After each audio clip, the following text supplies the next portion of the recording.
Ela é professora, ela escreve livros, ela já quis ser artista, hoje está na televisão também e é um doce de pessoa. Estou falando da Carole Ah, Crema, seja muito bem-vinda. obrigada, Cláudio. Que delícia. Ano passado a gente patinou para achar uma agenda, mas vamos começar o ano doce, então, né? Vamos, com Coisa toda boa, certeza. já começar o ano com esse encontro gostoso aqui. É isso aí. E hoje eu quero contar um pouquinho a sua história, né? Desde ali da sua infância, fiquei sabendo até de um apelido que você era Pimentinha, é isso mesmo? É, ainda sou levada. Acho que eu cresci de tamanho, né? Mas sempre fui. Meu apelido na família do meu pai, né? A família paterna, era Pimentinha. Então você pode imaginar, né? E deve ser formiguinha também. Formiguinha, certeza. Nasci formiga, sempre fui formiga. Sempre gostei mais de doce do que de salgado, também.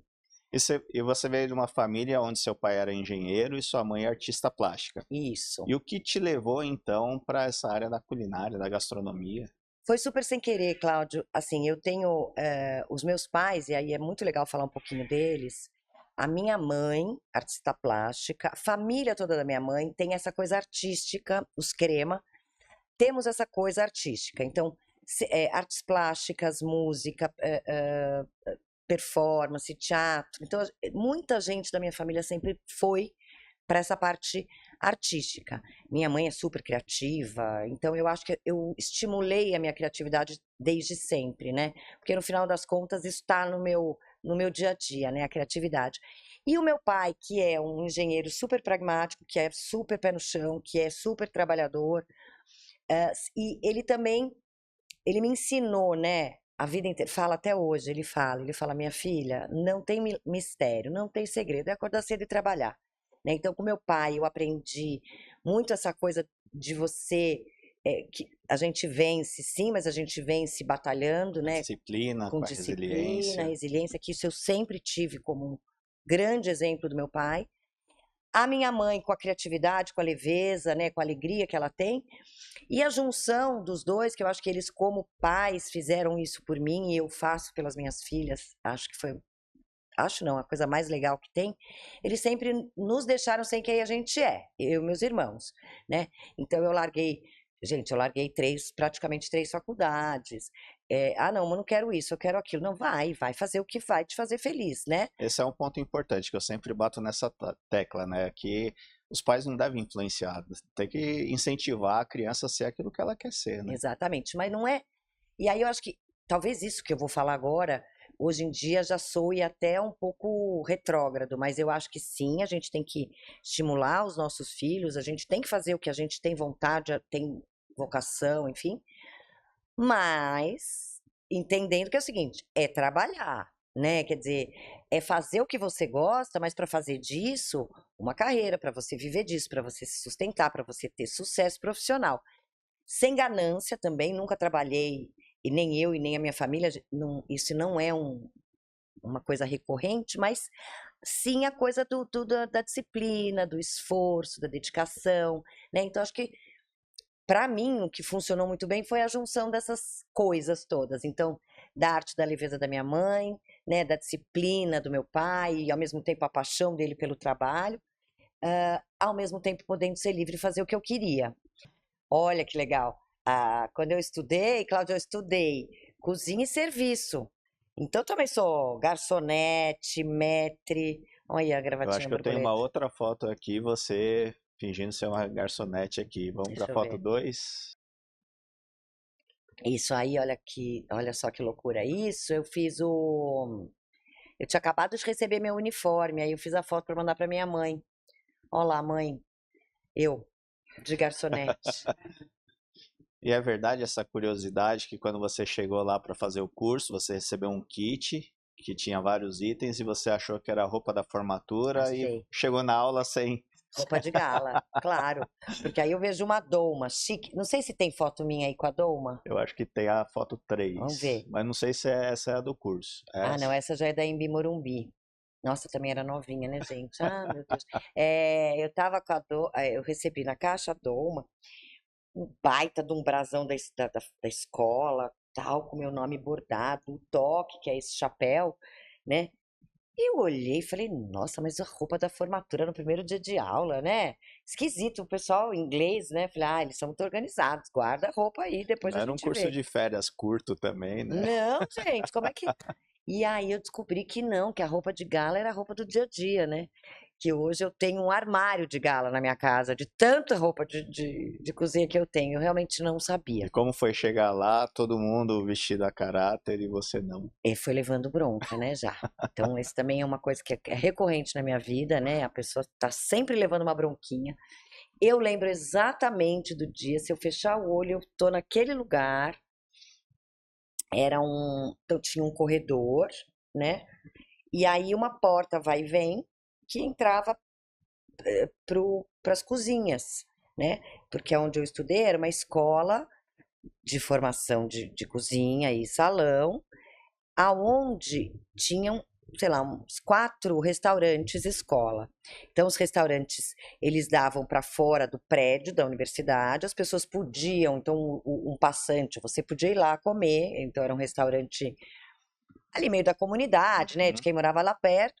Então, a gente tinha um lugar por onde a gente passava, entrava numa porta vai e vem, pum, estavam as cozinhas todas.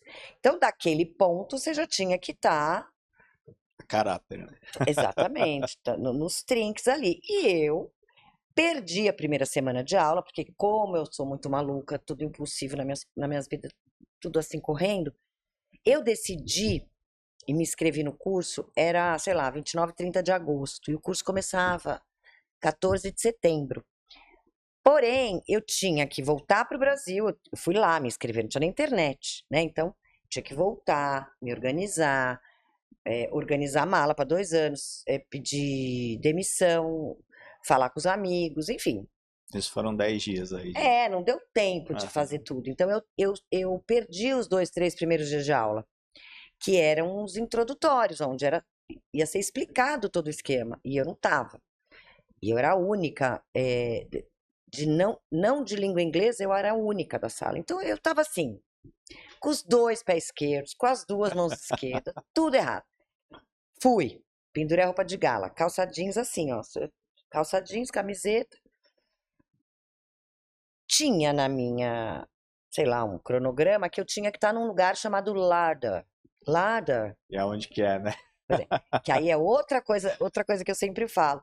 A gente acha que a gente fala inglês, né? Mentira. A gente só fala inglês aqui no Brasil, no curso de inglês, para falar com quem faz curso de inglês aqui no Brasil.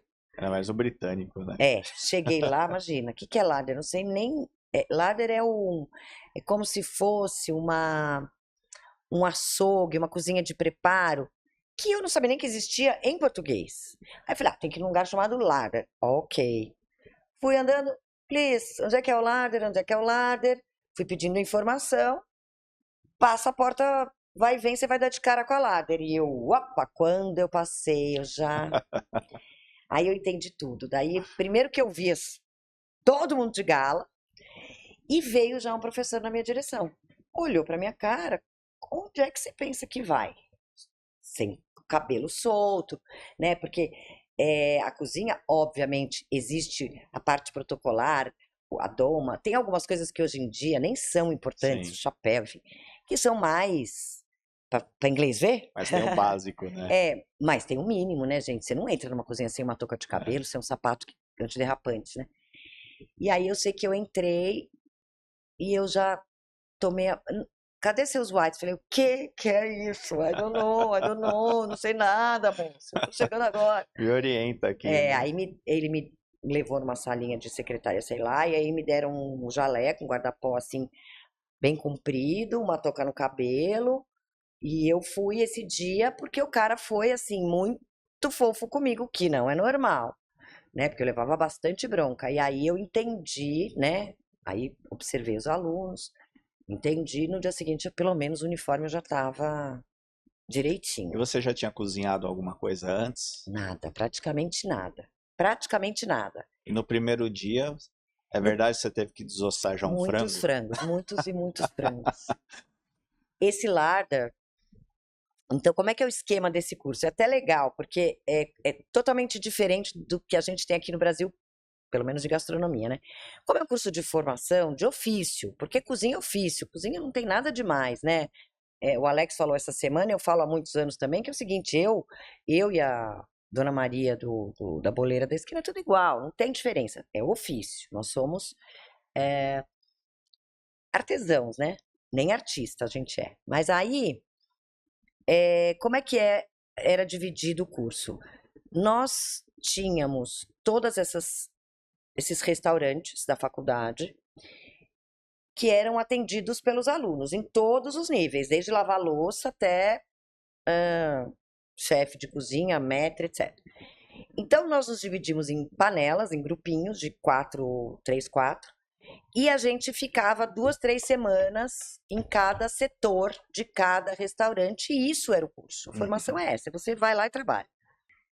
É uma geladeira de verdade, porque ali era pré-preparo das carnes, alguma coisa da cozinha fria, que é o garde-manger. Então, mexia-se muito com proteína crua, então tudo muito gelado. Eu já entrei, nunca tinha pego uma faca na vida. E aí tinha um balde de frangos. E aí toma esses frangos, desossar, abrir por trás, tira. Olha, foi 1 dedo, 2 dedos, 3 dedos, 5 dedos, fui cortando, não entendi nada. E assim foi meu primeiro dia. E voltou no segundo dia. Voltei, e fui a primeira da turma. Ó, a arte de vencer, eu consegui, cara. Mas eu me dediquei muito. Mas muito, isso que é legal, porque realmente você encontrou várias dificuldades, várias barreiras, mas acabou que deu continuidade, falou, eu tô aqui, vou dar continuidade. Você estudou bastante, estudava fora do horário, participava de tudo que era atividade Tudo. extra, né? E aí você ficou sabendo que os 3 melhores alunos ganhavam todos os anos um estágio em Buckingham. Quando eu soube disso, eu já sou uma pessoa determinada. Eu já iria, de qualquer forma, né? Uma vez que eu descobri que realmente eu tinha gostado daquilo, eu ia ter que ir atrás com unhas e dentes. Quando eu soube do palácio, aí eu falei, eu vou ter uma dessas vagas. Agora essa vaga é minha. Eu quero, nem quero ser a primeira, mas quero ver esse palácio. E aí já era super esforçada, fui ficando cada vez mais e muito focada nisso. Eu tinha um professor que era o Mr. Pelham, que eu conversava muito com ele, né? Ele que me levava tudo que tinha, final de semana eu ia e de fato passei. Recebemos um negócio de segurança, um questionário de segurança, juro, era uma coisa encadernada assim. Dias preenchendo. Engraçado, né? São outros tempos, eu não tenho nenhuma foto disso, eu não lembro nem de que cara tinha isso, porque a gente não tinha registro das coisas, né? Tá só aqui. Em que ano foi isso, você lembra? 97. Então é isso, né? Mal tinha internet, né? Então a gente...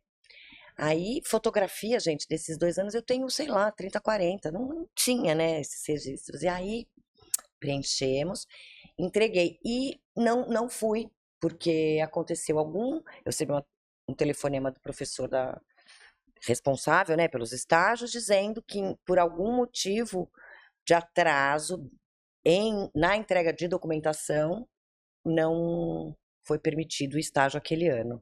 Aí caiu o estágio, foi um dos motivos que eu falei, agora eu vou embora. Quero nem saber. Voltar pro Brasil. Vou embora, Mas só uma dúvida. Em que momento desses 2 anos você falou assim, é isso que eu quero? Eu acho que nos primeiros 3 meses já. Porque eu, realmente, você falou uma coisa que eu não tinha pensado, nunca olhei, né? E tem tudo a ver aqui. Foram muitas, eu tomei muita pancada, então era para eu ter desistido, se realmente aquilo não fosse o que eu realmente gosto, porque era tudo muito adverso para mim. Então, tava frio,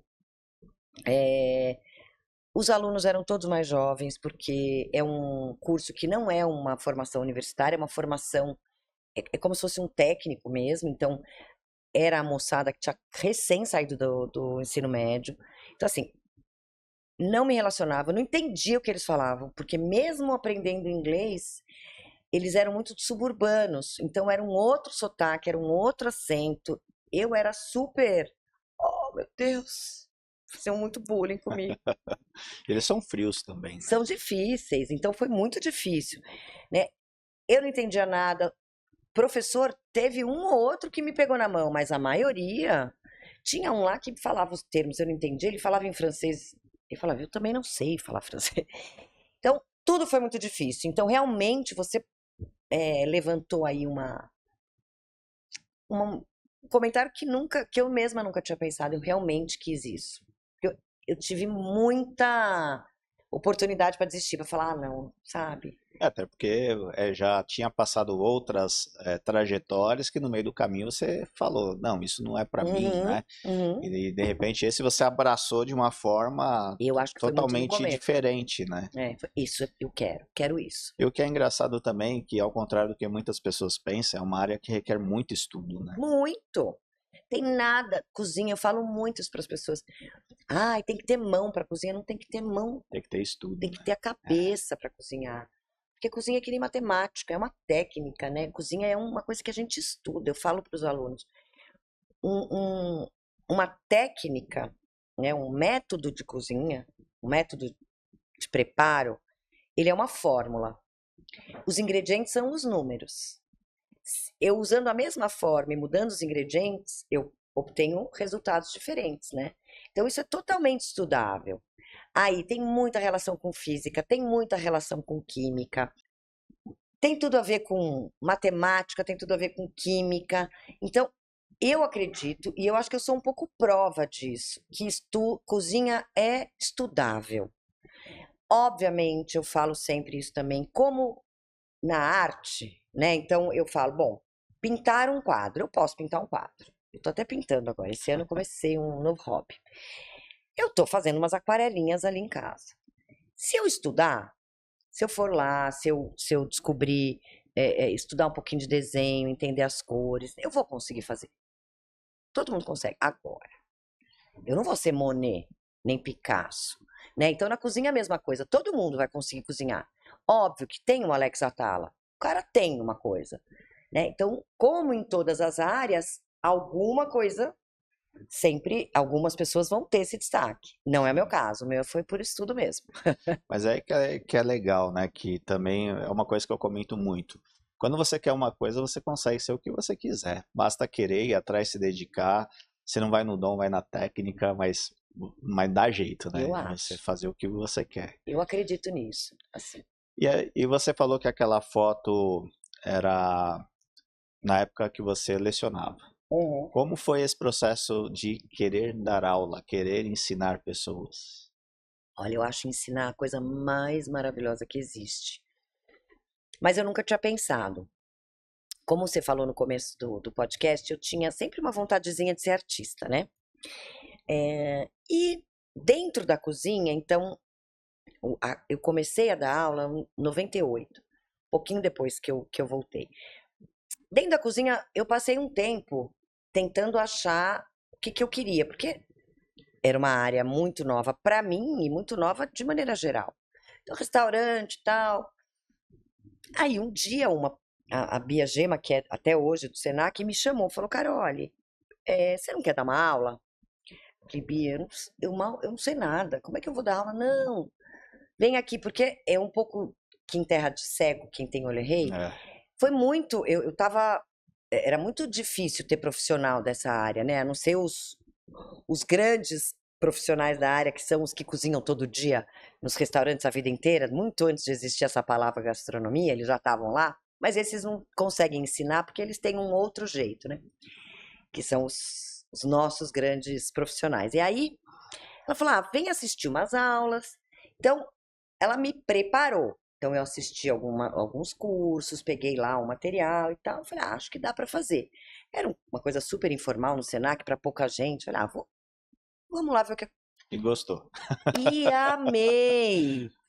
Porque o ensinar me forçou a estudar mais. O ensinar tem um contato com gente, eu gosto muito de gente. Ensinar é um pequeno palco, não é mesmo? Sem dúvida. Eu tenho um espírito de Um papel de artista. protagonista, Exatamente. Então, isso também eu acho que foi uma coisa que. E sempre me instigou. Eu dou aula até hoje. Hoje, aqui, ó, 19 horas, eu tá lá. tô dando aula. E é uma coisa que me instiga, me provoca sempre estar atenta à novidade, ao que está acontecendo. Eu acho que o dar aula, assim, primeiro eu precisei estudar muito, me preparar muito, isso foi muito importante para mim como profissional. E depois essa troca, né? Tanta gente bacana que a gente conhece, eu aprendo sempre, enfim. Para mim eu acho que é a minha principal, se você falar, olha, dentro, né, Vocação. da cozinha, qual é o seu realmente, o que você é? Eu sou professora, eu acho, em primeiro lugar. E aí tudo veio derivando disso. E aí teve um momento que você falou assim, bom, eu preciso diminuir meu ritmo, vou virar empresária. Dica do dia: você quer trabalhar menos? Fique no seu emprego, tá? Porque realmente isso foi uma loucura. Isso foi a prova de que eu não tinha a menor ideia do que eu estava fazendo. Mas muitos têm essa percepção, né? Muitos. Ah, não, vou abrir um negócio, porque, não, eu cozinho bem. Ah, minha mulher fica lá, serve minha sogra tem uma receita boa. Cara, não, né? Eu digo que eu tive muita sorte, porque eu comecei o meu negócio numa época muito mais fácil. Tudo era mais fácil, né? Então, em termos, tudo era mais fácil. Dava para ganhar dinheiro. Hoje é loucura. E o seu negócio está no mesmo endereço há 23 anos, é isso? 23 anos, no mesmo endereço. A gente tem uma foto aqui, a foto 6. Olá, ela ainda marrom. Essa Chamava-se. foi logo no início ou não? Esse, olha, ainda chamava-se Lavian Dulce, então é antes de 2008, é comecinho, deve ser os primeiros anos, que eu fazia no Dia das Crianças, eu fazia um Uma evento, ação, né? que eu fazia um evento para as crianças ricas, que elas pagavam com brinquedos para as crianças pobres. Tá. Aí eu fazia um evento para as crianças ricas primeiro, depois uma festa para as crianças pobres. Então, uma criança ajudando a outra. Então, aí era ainda marrom, foi bem no começo. Depois foi modernizado, né? Tem a foto 7. A foto 7. Deixa eu ver. O legal é a árvore, gente. Ó, vamos ver essa árvore, olha aí. Agora não dá muito para ver. Olha onde é que Mas tá dá a pra ver árvore. a copa dela. É muito legal. Essa árvore, Cláudio, era um gravetinho. Sabe quando a prefeitura põe até um coisa em Sim. volta? Eu tenho uma foto que tem e agora essa árvore que já passou do telhado. Onde tem prosperidade, a coisa anda, né? É muito legal, né? E você no início começou com mais sócias e hoje a loja é só sua, é Só isso? minha. É. E essa loja é um tremendo sucesso. É um ícone, né? É um lugar que as pessoas me encontram. Eu acho que é um sucesso, porque ficar em São Paulo tantos anos No aberto, mesmo no endereço, mesmo né? endereço, eu acho que é um sucesso, sim. É um lugar onde eu falo, é a minha casa, onde as pessoas me encontram. Hoje, o meu principal trabalho nem é lá, porque hoje já tenho uns anos que eu tenho a fábrica que está no Butantã, que é onde eu acabo ficando mais, porque ali Uhum. tem tudo, tem o administrativo, P&D, toda a parte que eu faço de desenvolvimento de produto, onde estão os meus funcionários. E o meu barato também, isso é uma coisa que eu falo muito, é o produto, porque o que eu vendo é o doce tem que estar bom. E para eu garantir que o doce está bom, eu tenho que estar ali na fábrica. Né? O pessoal pede muito caro, olha, você não quer abrir lojas, franquia? Não, não quero. Eu quero fazer doce gostoso. Enquanto eu tiver tranquilidade que eu estou ali na fábrica preparando esse doce. Controlando tudo, né? Agora a gente parou o podcast, olha aqui, bastidores, para eu entrar numa reunião rapidinho. Era uma rede grande de loja de conveniência, de posto de gasolina no Brasil inteiro. Então agora vai entrar meu produto no Brasil inteiro com Que esse legal. pessoal. Então eu não consigo não estar perto e saber que esse meu bolo de coco vai sair impecável. Porque esse é meu Isso é negócio. muito importante, né? O É, problema de franquear é isso. Você começa a expandir demais, começa a perder o controle da é, qualidade, tudo. quero não. E tem uma história engraçada que você, eu acho que ficou bastante famosa quando você inovou trazendo o famoso brigadeiro de colher. Foi. Conta pra gente um pouquinho essa história, como surgiu. O brigadeiro de colher, eu falo que não é invenção minha, é uma, é um, é uma entidade das casas brasileiras, todo mundo faz, né? Porque o que que é? Comer ele quentinho ali direto na panela. Uhum. Só que era uma coisa que ninguém comercializava. Era uma coisa muito de se fazer em casa. E eu, com a dificuldade de acertar o ponto do brigadeiro, eu não acertava. Isso quando eu abri, né, gente? 2002.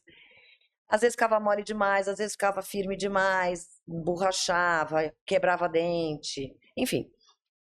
E aí eu vi num restaurante um potão assim de vidro com um doce de banana. E a moça falou: não, é de colher, você pode se servir. Falei, oi, oi. E se eu fizer isso com o brigadeiro? Mas aí falei, putz. Aí esse era um aquário, sabe? Um negócio de vidro assim. Aí eu falei, nossa, mas aí vai ficar uma meleca, né? É, Todo mundo. Porque a assim, higiene ali, é né? esquisito. Aí eu fiquei pensando, não, isso não vai dar bom. Vamos botar num potinho. Aí fui, Individualizar, né? comprei um copinho de acrílico na 25 de março, né? Porque era o que e fiz, e isso virou uma mania no Brasil inteiro. Aí veio o ovo de Páscoa de colher, que também é uma autoria minha. Esse sim, esse eu posso dizer que é a minha invenção. E não sei agora os números atuais, mas em 2022 vendia mais de 10 mil unidades por mês, é É, isso? estamos batendo 30 agora. 30 mil É, unidades mês, é muita é coisa, muito bolo, né? é É muito muito bolo. bolo. E hoje é outra tendência. Se você for, todo lugar tem bolo de coco agora. Eu fui esses dias, Pão de Açúcar tem, supermercado tem, chefes de cozinha renomados puseram nos cardápios. Então é outra é, outro trend, né? Outra tendência aí que eu tirei, não criei. Tive coragem de botar para vender. É a mesma coisa do brigadeiro, né? Eu tive coragem de pegar um bolo da uma receita da minha avó e colocar ali. E agora todo mundo coloca. Então eu acho que isso é deixando minha marca. Tudo isso, É, né? diariamente, né? E hoje também é um grande sucesso. Aliás, hoje não, né? Há mais de 10 anos é um grande sucesso também na televisão, aonde você teve um programa na GNT, né? Que Isso. é Que Seja Doce, né? Seja doce, eu fiquei 10 anos. E atualmente está no SBT, com o Bake Isso, Off Brasil, isso. como jurada. Como foi essa transição para a televisão? Afinal de contas, você queria ser artista, hoje você é Pois artista, é, né? a cozinha me levou. Nossa, é uma loucura. Antes, eu já tive alguns projetos na TV, né? Então, eu comecei no Cozinha Caseira, no ano de. Nós estamos em que ano? 25, 14, 2008, mais ou menos, 2009 eu começo na televisão no Cozinha Caseira, que era na Fox. Passei pela Rede TV, da Rede TV fui para o GNT, ali eu tive o Quanto Vale Esse Doce também, aí fui parar agora fui convidada e fui para o SBT. Milhões de projetos na internet e tudo. A TV é uma paixão minha. Eu adoro, adoro, adoro. E foi o jeito de eu me realizar como artista. É muito legal isso, né? Então, foi uma lição da vida, né? De dizer, ó, sabe, Deus escreve reto por linhas tortas? E a sua determinação também, né? Que conseguiu unindo essas paixões, né? Eu peço emprego na televisão desde que eu nasci. Né? Então, alguma hora alguém ia me dá uma chance. E me deram. E valeu a pena. Tá muito legal. Eu acho, fazer TV para mim é muito gostoso. Eu gosto muito da coisa da comunicação. Falo no rádio também, falo todo dia na Band News. A comunicação acho que tá dentro de mim. Eu gosto de falar. Eu gosto de dividir as coisas com as pessoas. Então, fazer TV para mim é um sonho, né? Realizado e é o que eu adoro. Além de que eu adoro dar aula, eu adoro me. É difícil, né? Eu adoro trabalhar. Olha que legal. Duas perguntinhas rápidas que eu tenho curiosidade. Hum. A primeira é: tem alguma sobremesa, algum doce especial que foi marcante na sua vida, que toda vez que você faz ou saboreia te lembra algo específico? De memória afetiva, né? Olha, tem alguns. Tem o pavê de amendoim da minha mãe, que é uma receita super simples, eu já passei várias vezes na internet, que é muito simples, mas que ela só fazia em ocasiões especiais, faz ainda em ocasiões bem especiais. E a minha casa nunca foi uma casa de ter muita sobremesa. Então, o pavê de amendoim é uma coisa para mim forte. Assim, eu como e bala de coco. Bala de coco também, que é uma coisa que me leva muito para a infância, para o momento. E é uma coisa que você não faz toda hora, né? Então também é legal, porque tudo que. é, a gente, quando trabalha com cozinha, perde um pouco da vontade de comer, porque você vê tanto, né? E bala de coco e esse pavê são coisas que ainda eu paro tudo, porque é muito. São coisas que eu adoro. E para quem quase um dia cozinhou para a Rainha Elizabeth, né? Quase um dia descasquei as batatas. para a Rainha Elizabeth. Para quem você gostaria de cozinhar e o que você cozinharia para essa pessoa? Olha, nunca me fizeram essa pergunta. Deixa eu pensar. Eu queria cozinhar para... para Ivete Sangalo. Eu queria ser amiga da Ivete Sangalo. Que legal. Então aí eu ia cozinhar para ela, sei lá, uma gordice assim, depois de uma bebedeira na praia, sabe? Um pavê bem gostoso, uma taça cheia de Mata a ressaca, brigadeiro, assim, de né? ressaca, uma comida de ressaca para ela. É. Carol, muito legal. Que recado final você gostaria de deixar para quem está nos assistindo? Gente, vencer é fácil. É só querer, né? E se dedicar um pouquinho todo dia. Hoje eu até botei uma frase, eu toda segunda coloco uma frase no Instagram, eu coloquei uma frase que é assim, que se você quer ir rápido, vai sozinho. Mas para ir longe, vá junto, né? Então arrume uma turma boa, uma equipe boa, gente legal. Não tenha vergonha de pedir ajuda, mas dá para vencer. É só ir um passo de cada vez. Faz uma coisa por vez, quando você vê, você fez tudo. Eu sou dessa opinião. E para quem quiser te acompanhar, quais são suas redes? @Carole Crema e @Carole Crema Doces. As receitinhas que eu falo todo dia na Band News estão no Spotify, num podcast chamado Hoje Pode. No Max, vocês encontram a temporada do Bake Off Brasil, a 10ª temporada, na Max, se vocês quiserem assistir no streaming. E no GNT, todo dia eu tô lá, no horário nobre, reprise. É até difícil de te apresentar, porque é tanta coisa que você faz, né? Eu sei que você se formou em Engenharia Elétrica e Eletrônica pela USP, né? Eu estudei Engenharia Elétrica e Eletrônica pela USP, aí depois eu tranquei, porque eu fui estudar design, estudei jornalismo, aí eu voltei, fiz Engenharia Ambiental, aí eu transferi para Matemática. Então é melhor você se apresentar, porque... Da Matemática, eu fui para Pedagogia e aí eu me formei. Para quem não sabe, eu sou aluno da Piva, né? Sim. Eu faço MBA em Inteligência Artificial, ela foi minha professora, uma das melhores aulas que eu já assisti. Eu achei que sabia tudo sobre KPI, descobri que não sabia nada sobre KPI. Mas uma coisa que é interessante também é a sua trajetória. Afinal de contas, você fez muitas coisas, mas não porque não sabia o que fazia, e sim porque você foi buscando complementos. Uhum. Isso te levou a uma carreira maravilhosa, afinal de contas, não é fácil trabalhar em 3 empresas unicórnios, né? Para quem não sabe, empresa unicórnio é aquela empresa que tem o valor de mercado acima de $1 bilhão e que não está na bolsa, não está listada na bolsa de valores. Ainda. Né? Então, são 3 empresas como a 99, a Uber e o iFood, né? Teve mais alguma ou só foram essas 3? Que já é muito, unicórnio, né? só essas 3. Conta um pouquinho então dessa sua trajetória, como é que começou, por que a engenharia, depois esses complementos e como você foi parar na parte de análise de dados, depois com inteligência artificial. Uhum. Inteligência artificial, hoje, a gente conversou aqui nos bastidores, um pouquinho antes de começar, que a inteligência artificial está em tudo, né? Até é capaz de... Essa água deve ter sido feita com inteligência artificial. Eles são capazes de vender isso hoje em dia. Mas... Então, eu acho que essa é a parte mais distante de se falar e menos importante para se falar agora, porque eu acho que a gente está a muitos passos de entender o que é ser orientado a dados de fato. Então, a tomar uma decisão com dados. Eu vou pegar o patrocinador vai adorar, porque eu vou falar de deficiência auditiva para garantir que todo mundo está ouvindo direito esse podcast, para usar como exemplo de fato, porque é muito bom. Quando a gente tem uma informação com dados em que ela transforma o jeito da gente pensar, é o que muda o comportamento das pessoas. Isso eu aprendi na 99, tá? E aí, na 99 eu entrei como estagiária de marketing, sem saber de nada, sem fazer nada, sem, tipo assim, um estágio. Chegou chegando, né?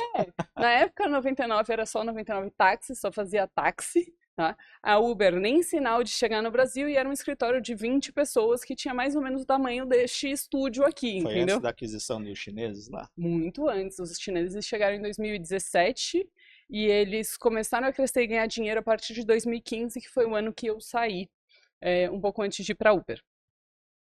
E na 99, o meu chefe, Pedro Soma, inclusive vou deixar o nome aqui para vocês cobrarem dele vir no podcast. Hoje ele é CEO de uma empresa que chama Luz, que é uma startup que quer transformar o mercado de compra e venda de energia no Brasil. Enfim, ele foi meu primeiro chefe e ele me ensinou a importância de você tomar decisões com números, tá? E nessa época, ele que me ensinou também, ele falou, cara, se você quer trabalhar no mundo da tecnologia e tal, você precisa estudar SQL. Você precisa saber trabalhar com dados, você precisa saber mais do que Excel. E aí eu falei, bom, tô aqui fazendo nada. Vamos lá, né? Vou estudar. E eu comecei a fazer isso lá, né? Então, a trajetória sobre o aprendizado de dados foi aí de aprender as ferramentas, que hoje já trocaram, temos outras mais sofisticadas. Muita coisa é feita ainda com base de dados em SQL, todo mundo usa para acessar. Mas o mais importante ali do aprendizado não foi, de fato, a ferramenta, foi quando ele me colocou para entrar nas reuniões, em que a princípio eu só assistia, afinal eu era estagiária ali que tinha calculado os números e tinha preenchido as planilhas, que na época não era nada automático, era bem eu todo dia de manhã copiando e colando as informações. Tudo na unha, né? Nossa senhora. E aí eu me lembro quando eu aprendi a automatizar, eu fiquei assim, meu Deus, o que eu vou fazer com tanto tempo livre de manhã agora? E aí, nas reuniões, ele chegava assim, perguntando, olha, resultados regionais, os resultados das principais cidades. Ele falava, tô vendo aqui que a gente teve um aumento de viagens aqui, de corridas de táxi nesses dias. Mas também tô vendo que teve um grande aumento de cancelamento. Aí a pessoa tipo fala, porque teve um evento na cidade, aí porque os taxistas estão falando isso, porque estão falando aquilo. Então a gente também tinha que ter mais dados para entender qual que era a ação tomada e não simplesmente olhar aqueles dados que estavam ali disponíveis e falar, se cresceu, bom, só segue a vida, era. Cresceu bom, então o que mais que a gente pode fazer para continuar crescendo? Porque devem ter outros números que poderiam ser impactados ou transformados para fazer essa mudança. Gente, eu falei em um segundo, só falei da 99, mas é isso. Mas eu acho que ali foi um começo de como que essa trajetória de dados começa, né? E aí eu acho que nessa época, você trabalhar com dados em 2012, você era one of a kind. Tipo, o único. Minha mãe fala, você vai morrer de fome, ninguém faz isso e ninguém trabalha em startup. Então, startup não vai dar certo porque não tem dinheiro. Esse era o mote da minha mãe na época. E você largou sua faculdade, então quem é você quando você crescer, tá? Tá aqui, mãe, deu certo. E aí, só que para as outras startups, né, futuros unicórnios, eu tinha um emprego que fazia sentido. Então, eu tinha para onde ir depois disso. Então, tudo que eu aprendi ali gerou valor, tanto para Uber, quanto iFood, quanto para outras empresas que também não eram unicórnios, mas estiveram nesse percurso. Eu acho que a base está ali, entendeu? Então, é uma semente que você precisa plantar no começo em algum lugar, que vai se transformar em todo o resto de como você vai desdobrar sua carreira. E o que é interessante também é que essas plataformas foram intensificando cada vez mais a análise de dados, implementando novas filosofias, aonde passamos a ter o conceito de preço dinâmico, que eu acho que é muito em cima desse tipo de análises que são feitas, né? E como foi também esse trabalho em relação ao iFood, por exemplo? Você trabalhou lá. Existe um conceito das empresas, principalmente das pequenas empresas, e acredito que restaurante não deva ser diferente, e que existe muita concorrência, né? Então, você olha lá, farmácia, restaurante, ótica, sempre tem um de cada lado, ficam brigando nos preços, e de repente vem o iFood, que pega aumenta a concorrência entre eles, mas ao mesmo tempo conseguiu fomentar faturamento, alavancagem de faturamento para todo mundo. Como absorver esse desafio, né, de você desenvolver um projeto aonde você consegue transformar tudo isso em alavancagem de resultado para tanta gente, mesmo ali competindo entre eles de uma forma tão próxima, assim. É fácil fazer isso? Inteligência artificial dá conta ou tem outros segredos? Conta aí pra gente. A inteligência artificial nem dá conta de corrigir todos os códigos que eu mando para ela. Então, se ela conseguir fazer isso, ótimo. Acho a sua pergunta incrível, porque é trazer potencial de benefício para a sociedade, né? Que eu acho que é bonito e eu não acho que as empresas necessariamente querem fazer isso. Elas fazem isso como resultado de ganhar dinheiro, tá? Sem dúvida. O que eu aprendi em todos esses anos, e aí não tem tanto a ver com dados, tem a ver com ser humano, tá? Que eu acho que também é uma coisa importante da gente lembrar que todos nós somos humanos, que a gente esquece disso. que quando você encontra um problema que você tem que resolver, tipo uma dor de pessoas reais e clientes reais, você consegue, fazer dinheiro com isso, e dois, você trazer uma solução que potencializa a comunidade como um todo. Então, a 99 Táxis, ela estava resolvendo um problema que era, cara, como é que eu consigo um táxi num dia de chuva, Exato. né? Tá na rua lá, acenando para um táxi, etc, né? Que depois, que óbvio que veio de referências externas, mas ainda assim a ideia era de resolver um problema, tanto que dentro da empresa o negócio era assim, tá, mas isso que você vai fazer é para 99 ou é para o taxista? Se você não tivesse fazendo um negócio que fosse pro taxista para melhorar a vida do taxista com uma dor do taxista, não passava em produto. Sem dúvida. E aí no iFood, originalmente, quando se fez, também era pensando no cliente final, não era no restaurante, né? Eu, cliente final, que tinha que ficar ligando no Era restaurante, comodidade, né? era ter a mesma comunidade de uma rádio táxi. Então o iFood começou como o rádio táxi da comida. Né? Então você ligava numa central e falava que era uma pizza e eles ligavam para você na Exato. pizza e conseguiam a pizza. Era o concierge, né? Era o concierge. Então, eu acho que essa questão de você achar essa dor que seja compartilhada e que possa ser endereçada por uma tecnologia é um jeito de você fazer, mas eu não acho que ela é facilmente visível nos números, porque é isso, os números às vezes eles servem muito mais, eles acabam servindo para muitas pessoas para confirmar hipóteses do que de fato para descobrir novidades, né? Que eu acho que é um dos grandes erros da manipulação de dados é esse. Sim. Mas o que é interessante é que esse lado da facilidade que se criou para o consumidor final também se criou para outra ponta, porque acabou beneficiando e criando uma ponte perfeita entre quem deseja consumir um produto ou serviço ou aquele que Sim, oferece também, né? sim. Isso é bem legal. Tem algumas frases suas que eu achei bem interessante, até coloquei aqui, né? Que é assim, não há visualização certa quando a pergunta é errada, Uhum. né? Isso é bem interessante, porque é, a gente, quando a gente tem uma empresa, a gente tem uma série de informações, tem BI, né? Tem tudo aquilo. Uhum. Mas se você não souber exatamente o que você quer, você não vai sair do lugar, né? Então, e uma coisa que eu acho muito interessante, acompanhando até um pouco o seu trabalho, é a sua capacidade de pensar fora da caixa e fazer assim, peraí, mas o que que a gente realmente precisa, né? Por que que a gente precisa? Por que isso tem que ser assim? Aquele senso crítico, aquele, Uhum. a gente fala, é o diabinho que fica cutucando ali, né? O tempo todo ali. Por quê? Por quê? Por quê? Mas isso é fundamental para o crescimento, né? E, e como você enxerga, então, essa parte de análise de dados, BI, eu vi que recentemente você está desenvolvendo até projetos para grandes empresas também, que a gente acha que tem toda a tecnologia disponível e a gente vê que não, tem carências também. Uhum. Como você enxerga hoje as empresas, né, nesse processo de análise de dados, que aparentemente é um conceito simples, porém de difícil execução, né? Sim. E aí eu vou só adiantar o tema da inteligência artificial que você tinha falado, que você deu toda a letra agora, né? Se o conceito é tão simples e tão difícil de execução, como é que as pessoas querem enfiar a inteligência artificial já no meio de tudo para Pois é, fazer tudo sozinha, se depois porque é hype, né? não Vamos vai fazer. conseguir entender nem o resultado? Sim, eu faço isso dentro de grandes empresas, então eu sou consultora dentro de uma empresa que chama Instituto Capra.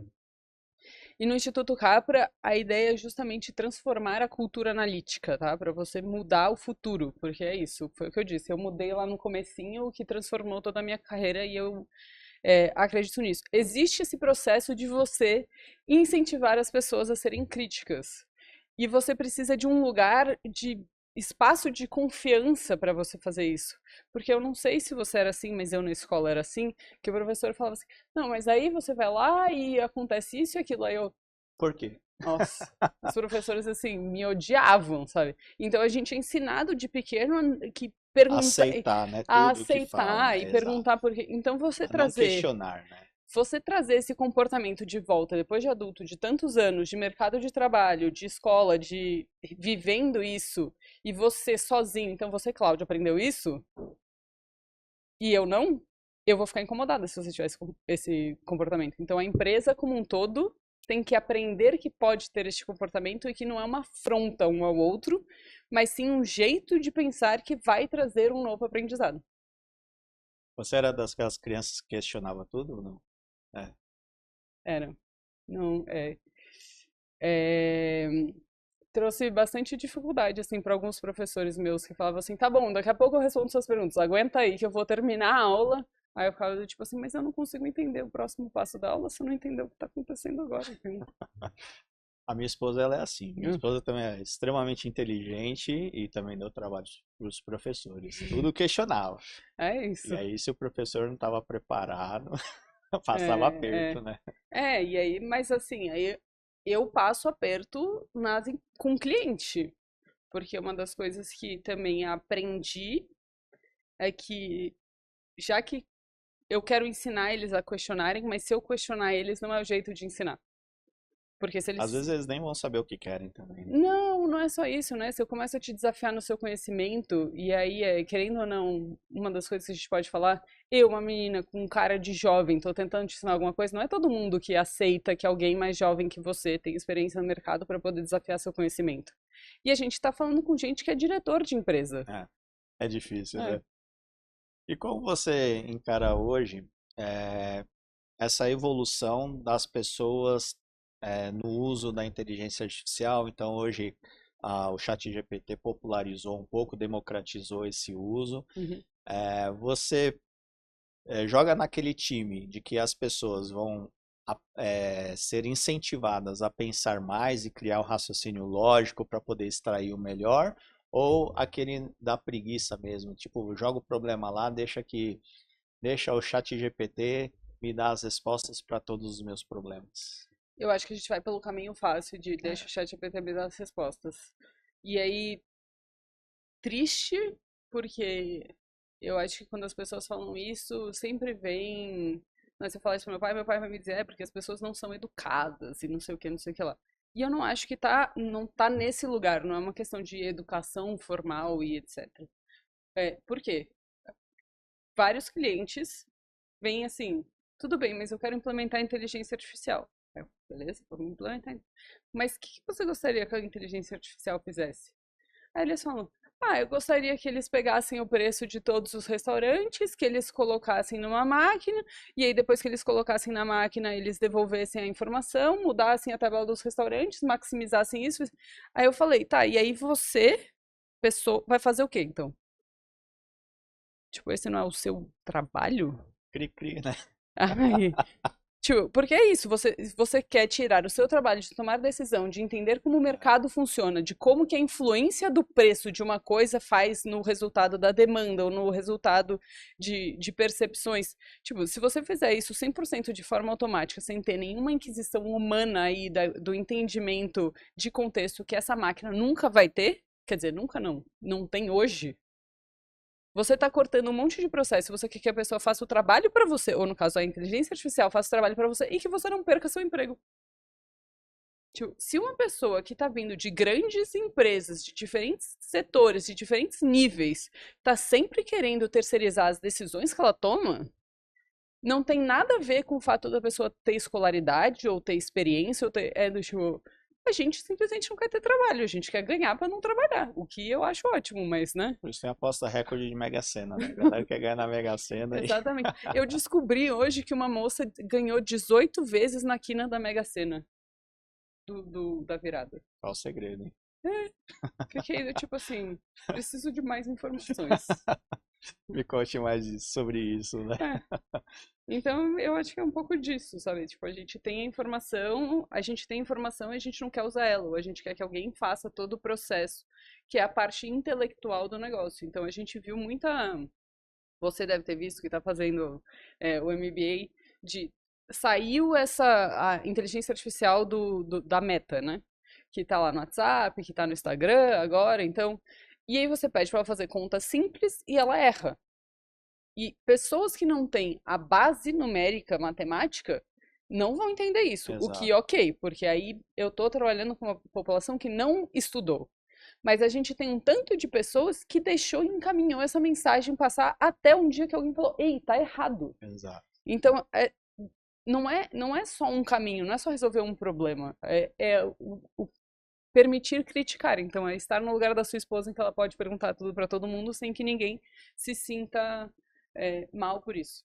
Mas isso é fundamental. Até tem um vídeo que viralizou que eu acho bem interessante, que mostra assim numa empresa, o estagiário lá todo dia preenchendo uma coisa lá e um dia aquele estagiário não foi trabalhar, Uhum. né? E aí no dia seguinte ele voltou e ele preocupado com o impacto que aquilo poderia ter trazido para alguém, tudo, né? E simplesmente ninguém nem sabia que ele fazia aquilo, para que fazia, né? Então assim, falta muito disso no dia a dia, questionar por que fazer isso, para quê, por que tem que ser assim, Sim. por que não tem que ser diferente. Eu acho que isso é o que dá uma certa dinâmica burocrata e talvez até de desperdício, né? Também de talentos, de recursos dentro das empresas, porque também não existe a cultura da própria empresa e nem das pessoas de questionar. Sim. Você vê poucas empresas fazendo reengenharia de processos, né? Poucas empresas até se questionando como eu faço. Sim. Daquele negócio, eu sempre fiz assim, sempre deu certo, então continua assim, né? E meio que para no tempo. Então eu acho que de repente com essa vinda da inteligência artificial, eu acho que também pode servir, não sei qual é a sua opinião sobre isso, para que muitas empresas também parem e comecem a rever o que estão fazendo e por que estão fazendo. Porque vai chegar um momento na hora de utilizar que elas vão ter que chegar nesse ponto, né? Sim, eu acho que especialmente aquelas que têm os trabalhos que são mais facilmente substituíveis. Então, você mesmo me disse que a inteligência artificial já era muito utilizada por aparelhos auditivos para uma série de fatores. Então, hoje, o que é inteligência artificial, a popularidade, está te ajudando Sem dúvida. a explicar melhor o que faz o aparelho auditivo e todas as suas possibilidades, certo? Mas, ao mesmo tempo, a gente também conversou sobre a dificuldade de trabalhos relacionados à parte de medicina, né, biologia e etc. Porque muita gente desse setor não está acostumada a trabalhar com inteligência artificial. Então agora todos eles estão repensando o que faz. Beleza, parte de diagnóstico, muita coisa avançou. Ótimo, porque isso é ótimo para toda a população. Mas aí o pessoal os médicos começam a ficar preocupados porque ali tem muita coisa sendo feita de forma automática. Mas, cara, você tem toda a parte de entender o contexto do humano e tem aquela parte que hoje tem pesquisa sendo feita sobre você prefere receber o seu diagnóstico por um médico ou por uma inteligência artificial? E a gente tem resultados de algumas pesquisas que saem com inteligência artificial. Pô, então qual que é o médico que tem a função ali da intervenção de poder dar essa informação? Isso é uma dos empregos que eu nunca esperaria que fosse substituído, pelo menos não com essa rapidez. É verdade. Né? E, inclusive, não acho que seja, tá? Porque eu acho que tem muitos vieses aí no meio, e poréns, e as pessoas olham um recorte muito específico para falar, vamos aproveitar e mostrar que dá para ser. Melhor é trabalhando Exatamente. juntos, né? Agora, o que a gente vai descobrir é todas essas empresas de RH que têm automatização de recurso para ler LinkedIn, etc. Qual que é a parte mais importante? Essa aqui. Exato. No final. Porque se eu for te entrevistar, eu quero ver se você vai me questionar no meio da entrevista. Entendeu? Eu quero ver se você vai ser mais sagaz do que eu em algum pensamento. Eu vou falar, porque assim, eu me lembro de ser novinha e tá fazendo minhas primeiras entrevistas para estagiário, e o pessoal falar que eu era muito cruel e sem coração, porque chegava estagiário para mim. Estagiário, tudo bem, estagiários, né, tem todo aquele momento de aprendizado. Eu falava, o meu dever na vida é ensinar alguma coisa para alguém. E aí eu chegava... Tem essa missão, né? Exato. Aí eu chegava, eu trabalhava lá na empresa e chegava estagiário, né, já era online a entrevista. Aí chegava estagiário e falava assim, eu falava, tá, e aí, tudo bem, você já... Aí eu falei, me conta, o que você sabe da nossa empresa, né, pra eu não explicar tudo que ele já sabe. Aí ele falou, nada. É assim, eu não tinha me apresentado, a pessoa não tinha se apresentado ainda, tá? No máximo falar do nome. Aí eu falo, que bom, então a entrevista acabou aqui, porque eu não tenho tempo a perder, você também não, então pra próxima entrevista que você vai fazer na sua vida, descubra o que a empresa faz antes. Eu falo, e as pessoas ficavam assim, mas piva, como que você pode fazer isso? Você podia, no mínimo, eu não quero perguntar nada, eu não vou contratar aquela pessoa, não vou. Pra que eu vou gastar o meu tempo? Gastar tempo, né? Entendeu? Inteligência artificial vai fazer isso? Nunca. Não. É verdade. E você sempre foi racional, inclusive, é verdade que você foi vice-campeã numa Olimpíada de Lógica pela Unicamp? Explica um pouquinho isso. Nossa, você cavou fundo. Nossa, eu tinha 13... Fiz minha lição de casa de análise de dados. Fez mesmo, chocado. Eu tinha 13, 14 anos, eu fiz a Olimpíada por obrigação de um professor meu, que Por isso que você foi vice-campeã. Se não fosse por obrigação, teria sido campeã. talvez aí eu teria estudado, acho. É, o Rogério Chaparin, esse professor maravilhoso. Foi meu professor de matemática, todo mundo odiava ele, menos eu, mas por quê? Porque ele me deixava fazer quantas perguntas eu quisesse na sala de aula. Tipo, professor, mas eu não entendi. E aí aconteceu em uma prova eu errar uma questão e ele falou que ia zerar minha prova inteira. Aí eu falei, não, mas não é justo por causa disso, por causa daquilo, e fiquei argumentando com ele. Aí ele falou assim, ó, eu vou te dar então, sei lá, me deu uma nota qualquer na prova, e falou, Prêmio de consolação. mas você tem que participar dos negócios de Olimpíada. Aí eu falei, tá bom. Vamos lá. Aí eu fui lá e aí eu fiz o negócio das Olimpíadas e você ganhava um curso de programação em C na Unicamp. Depois que você ganhasse isso. E aí o primeiro e segundo lugar de todos os estados ganhavam. Então devia ter umas 50 crianças lá no negócio de curso. Não era tudo isso. Mas enfim, tinha um monte de gente lá, um monte de criança. E aí eu também era criança eu era a única criança que fugia um pouco do estereótipo da criança que faz Olimpíada de Lógica. E aí eu ficava, tipo, juntando todas as outras crianças pra gente fazer aqueles jogos de carta. E aí brigavam comigo porque eu tava fazendo barulho no corredor e etc. E aí enfim, eu era essa pessoa. Eu fiz isso, mas eu fiz isso por obrigação. Ele queria que eu fizesse as outras Olimpíadas, mas eu não gostava porque eu sou assim. Esse negócio de responder as perguntas objetivamente, por mais objetiva que eu seja, eu sempre acho que tudo tem contexto e nuance, aí eu vou ficar lá. Tipo, você colocou tanta água em tanto espaço de copo e não sei o quê, e agora você tem que substituir por bolinhas, porque eram uns negócios assim, né? Que, tipo, coisas que não acontecem na vida real. E eu falava, tipo. E era um problema de geometria. Disso, né? E eu falava, gente, mas qual a necessidade disso? Então eu acho que tinha um pouco dessa a perturbação de não ter propósito das coisas, que é o que eu fiquei te perguntando durante a aula gravada. Tem uma coisa também muito legal, esse seu jeito mais objetivo, é interessante porque vai marcando algumas coisas, a retenção da gente acaba sendo interessante. Que é o que você fala assim, que tudo, e não à toa você gosta de storytelling, porque tudo tem que ter uma história, tem que ter uma narrativa, né? E tem um exemplo que você usou que é bem interessante. Nossa, hoje tá um dia bacana, 28 graus, né? Aí você fecha os olhos e imagina já aquele calorzinho e tal, né? Mas isso se for Celsius, né? Agora se não for, vai estar um frio, né, daqueles. Não tô preparada, assim, não vim vestida. Mas o que é interessante, eu queria que você falasse um pouquinho sobre isso, como você descobriu essa importância de dar contexto aos números, ter essa história. Eu sei que até teve uma história na 99 por trás disso, uma apresentação que você se preparou lá e já tomou uma chapuletada, né? Foi ali que você viu essa importância de criar esses contextos?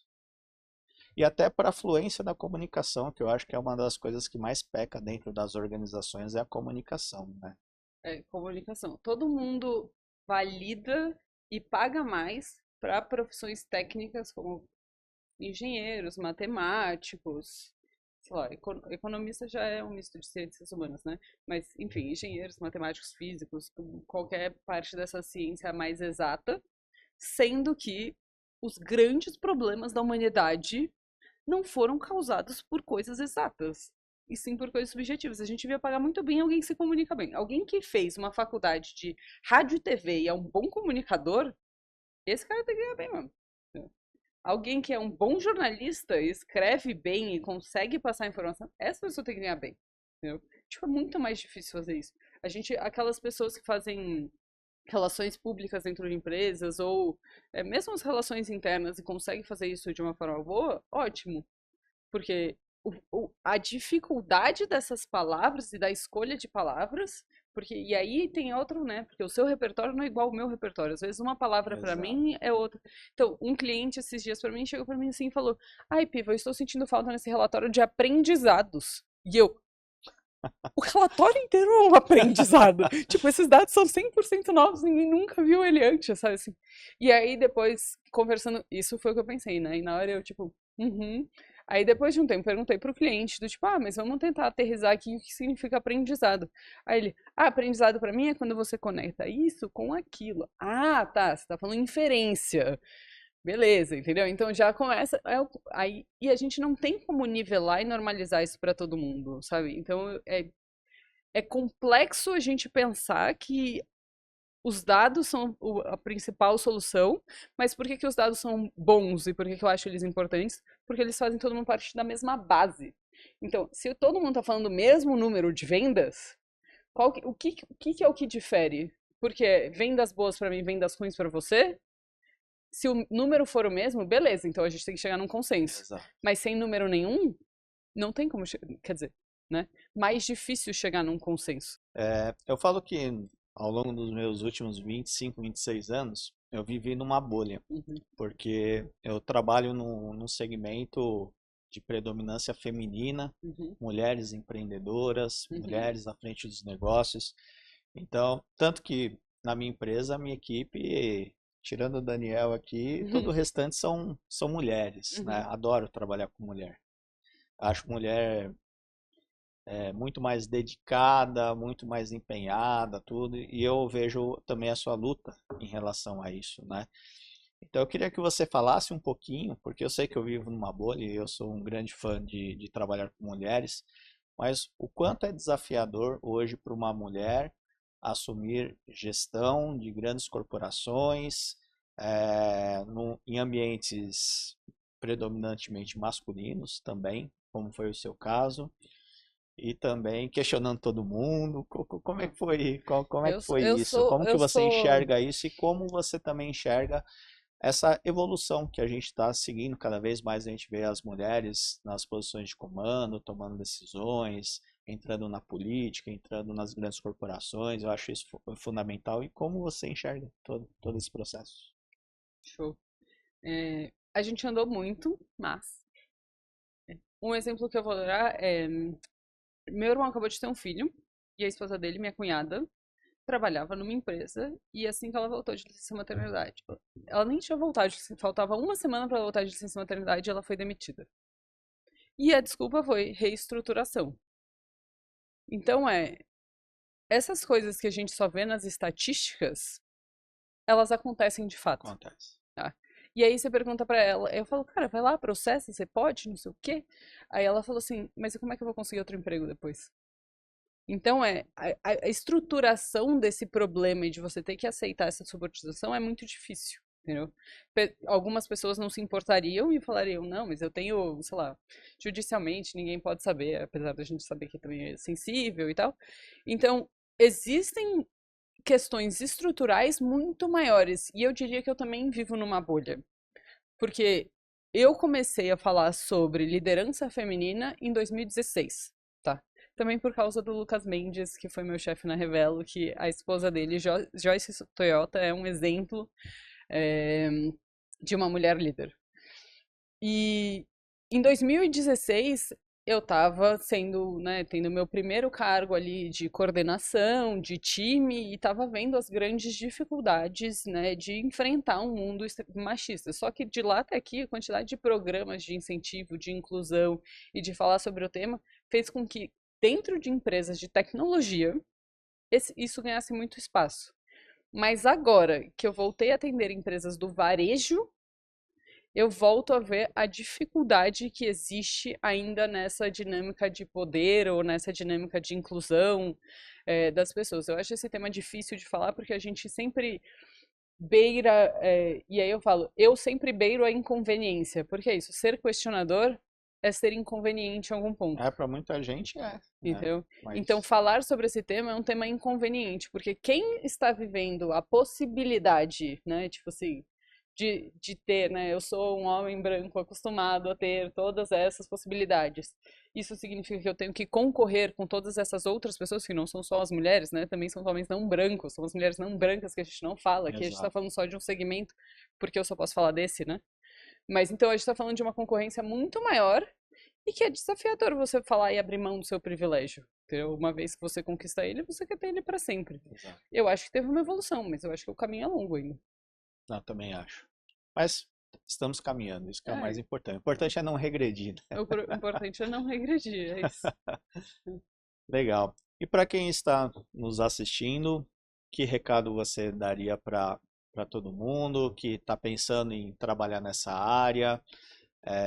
Que eu acho que é uma das áreas que tende a crescer bastante, principalmente agora com esse boom da inteligência artificial, que eu acho que 2025, não sei qual a sua visão, mas eu acho que 2025 tem um potencial de crescimento dessa tecnologia muito Com grande, certeza. né?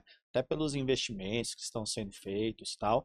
E então, que tipo de mensagem você traria então para essas pessoas que estão pensando se constroem uma nova carreira, ou se identificam, né, também com números, com análises? Que recado você daria para essas pessoas? Eu acho que é muito difícil dar um conselho só, né? Mas eu ia falar Pode dar vários. não, vamos escolher um. Vamos priorizar. Seja curioso. E eu acho que ser curioso, ele passa aí por ser questionador em algum ponto, mas você ser curioso e descobrir coisas novas, que foi por isso que eu fiz jornalismo, por isso que eu fiz matemática, por isso que eu fiz, né, fui fazendo um caminho, era justamente porque eu aprendi uma coisa que eu falava, isso aqui parece mais interessante do que eu tô aprendendo até agora, isso aqui parece mais interessante. Então, você descobrir o seu caminho, você não tem que trabalhar com dados porque dados é o futuro, ou porque dados. É porque aquilo tem que ser interessante, aquilo vai encostar no que você faz. Porque eu conversei com uma revendedora de dermos cosméticos que sabia me dizer o quanto ela tinha vendido, qual que era o produto mais vendido, o que que ela tinha feito diferente, o que que não sei o que lá. E ela falou, mas eu não sou boa com números. E eu falei, então se você não é, meu amigo. Então eu acho que é uma questão muito mais de curiosidade, seja curioso para descobrir o que você gosta e como que todas essas alicerces que o mundo está pedindo hoje vão se encaixar aí, do que faz alguma coisa especificamente.